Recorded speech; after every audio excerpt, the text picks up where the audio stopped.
नमस्कार। आज हम ना हिंदी साहित्य के एक ऐसे कह सकते हैं महापुरुष के जीवन में झांकने वाले हैं जिन्हें समझना शायद बहुत मुश्किल था, पर उनसे प्यार करना उतना ही आसान। जी हाँ, हम बात कर रहे हैं सूर्यकांत त्रिपाठी निराला की, लेकिन एक बिल्कुल अलग नजरिए से। ये नजरिया है महादेवी वर्मा का, जिन्होंने उन्हें हमेशा निराला भाई कहकर पुकारा।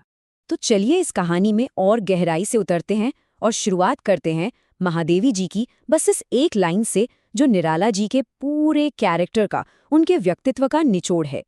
सोचिए, एक ऐसा इंसान जिसका व्यक्तित्व और सिद्धांत लोहे जैसे मजबूत थे, पर दिल भावनाओं से लबालब भरा हुआ, एकदम कोमल। और यही जो कॉन्ट्राडिक्शन है ना, यही उनकी असली पहचान थी।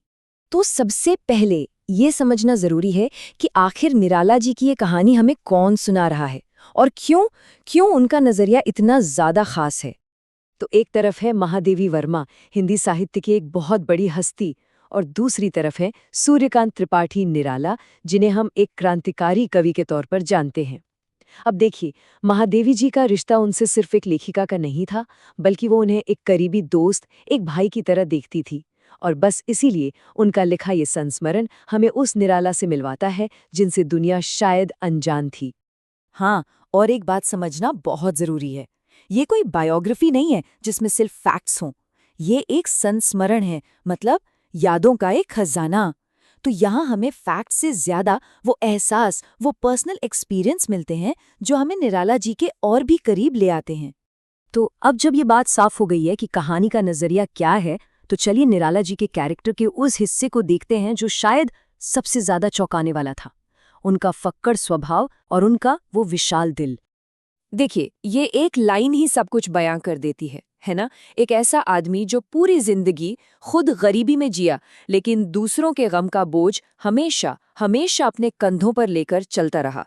उनका ये फक्कड़पन कोई दिखावा नहीं था, ये उनकी जिंदगी की हकीकत थी। मतलब उनकी उदारता की कोई सीमा ही नहीं थी, कोई लिमिट नहीं थी। अगर उन्हें बस ये लग गया कि सामने वाले को उनसे ज्यादा जरूरत है, तो वो अपना सब कुछ, और जब मैं सब कुछ कह रहा हूं तो इसका मतलब है लिटरली सब कुछ उठाकर दे देते थे। और उनकी ये दरियादिली ना एक साइकिल की तरह चलती थी। देखिए, उनको कहीं से पैसे मिले, फिर उन्होंने किसी जरूरतमंद को देख लिया, और बस बिना एक पल सोचे वो सारे के सारे पैसे उसे दे दिए, चाहे वो पैसे उनकी अपनी बेटी की एग्जाम फीस भरने के लिए ही क्यों ना हो। और नतीजा, खुद हमेशा तंगी में, हमेशा मुश्किल में। महादेवी जी ने क्या खूब कहा है कि वो अपने ही घर में एक मेहमान थे। चीजों से तो जैसे उनका कोई लेना देना ही नहीं था, कोई लगाव नहीं। आज रजाई है, कल किसी को जरूरत पड़ी तो दे दी।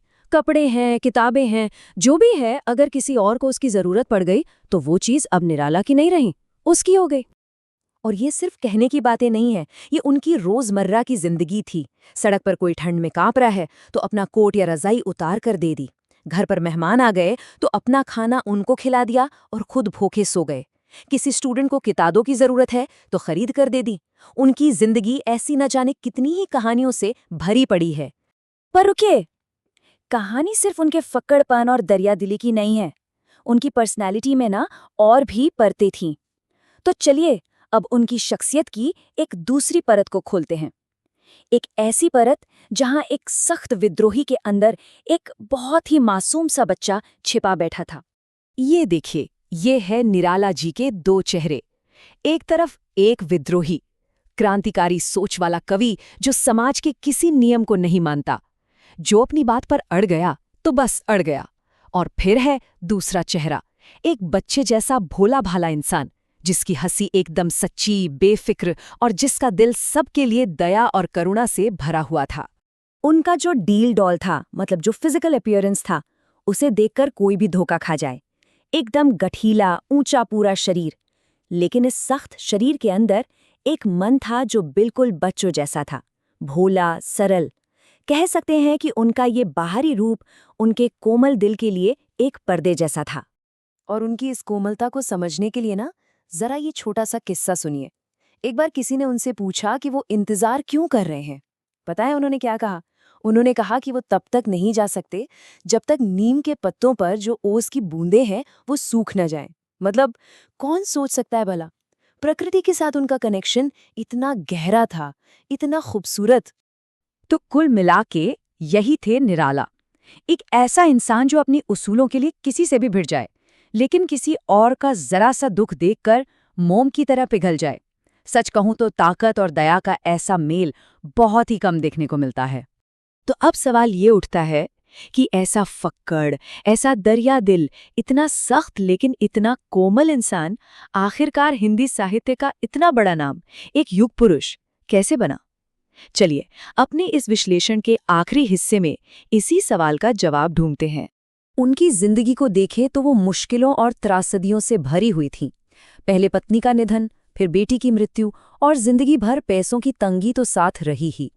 लेकिन कमाल की बात यह है कि इन दुखों ने उन्हें तोड़ा नहीं, बल्कि इन्हीं मुश्किलों ने उनके साहित्य को वो गहराई दी जिसने उन्हें हमेशा के लिए अमर कर दिया। वो हर चोट के बाद और भी मजबूत होकर उभरे। और यहीं पर महादेवी जी की सबसे जरूरी बात सामने आती है। वो कहती हैं कि अगर निराला के साहित्य को सच में समझना है तो पहले उनकी जिंदगी को समझना होगा, क्योंकि उनका साहित्य कुछ और नहीं, बस उनकी जिंदगी का ही एक आईना है। ये बात कितनी पावरफुल है, सोचिए। उनकी जिंदगी की जो मुश्किलें थीं वो उनकी कमजोरी नहीं बल्कि उनकी सबसे बड़ी स्ट्रेंथ बन गईं।